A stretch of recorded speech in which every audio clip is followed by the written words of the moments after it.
Bismillah, Assalamualaikum warahmatullahi wabarakatuh. Alhamdulillah rabbil alamin, assalatu wassalamu ala mursalin, amma ba'd. Allahumma inni as'aluka ilman nafi'an wa rizqan thayyiban wa amalan mutaqabbalan.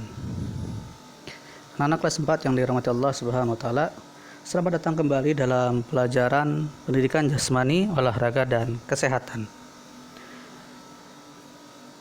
Semoga anak-anak kelas 4 yang dirahmati Allah Subhanahu wa taala dalam keadaan sehat wal afiat. Pada pembelajaran yang lalu, kita telah mempelajari tentang jenis-jenis cedera yang diakibatkan oleh aktivitas olahraga. Masih ingatkah kalian? Jika sudah lupa, silakan mengulang kembali materi-materi tentang jenis cedera tersebut. Hari ini kita akan mempelajari tentang jenis cedera yang terjadi pada aktivitas sehari-hari. Mari kita langsung saja mulai materi kita pada hari ini. Jenis cedera yang pertama pada aktivitas sehari-hari adalah luka iris atau sayat. Bagaimanakah terjadinya luka iris? Nah, luka iris ini terjadi ketika kulit terkena benda tajam. Luka iris terjadi saat kita menggunakan pisau, menginjak pecahan kaca atau benda tajam lain.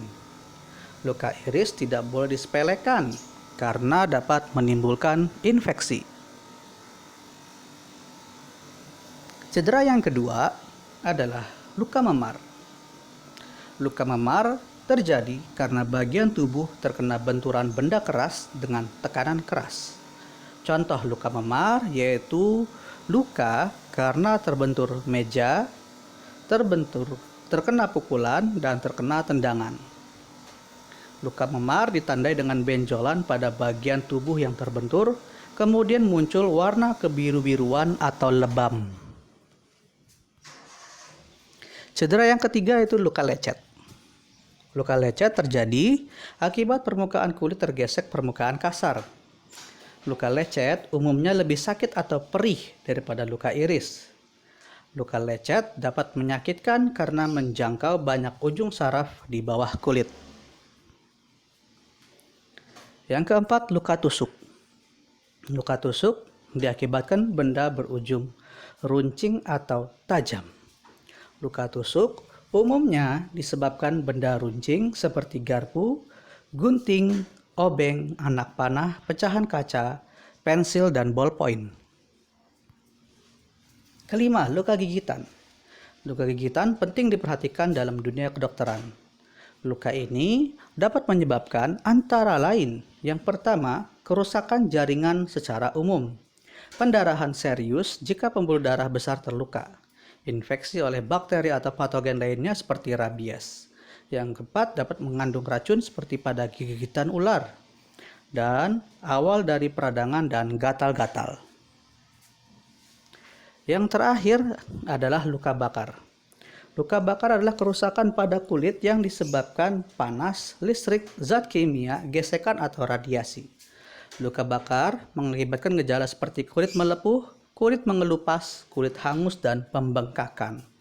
Keadaan ini biasanya menimbulkan gelembung cairan di bawah kulit. Luka bakar juga dapat melukai bagian tubuh lain seperti otot, pembuluh darah, saraf, paru-paru, dan mata.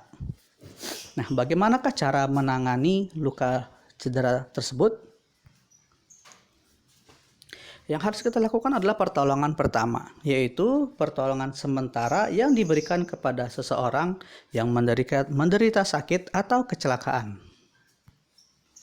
Pada luka iris, pertolongan pertama yang dapat kita berikan adalah pertama, bersihkan luka dengan air. Taburkan obat antiseptik luka, seperti betadine. Pasang plester pada luka agar mulut luka tertutup rapat. Jika diperlukan, pasang pembalut dan tekan pada luka untuk menghentikan pendarahan. Yang kedua, luka memar. Pertama, kompres bagian memar dengan air dingin atau es kira 10 menit. Bagian memar sedikit ditekan untuk mengurangi pembengkakan. Cara ini dilakukan jika luka memar tanpa terjadi pendarahan. Jika terjadi pendarahan pada luka, kompres bagian memar dengan air hangat dahulu selama 15-20 menit. Tujuannya agar pembuluh darah melebar dan aliran darah ke bagian tubuh yang luka lancar.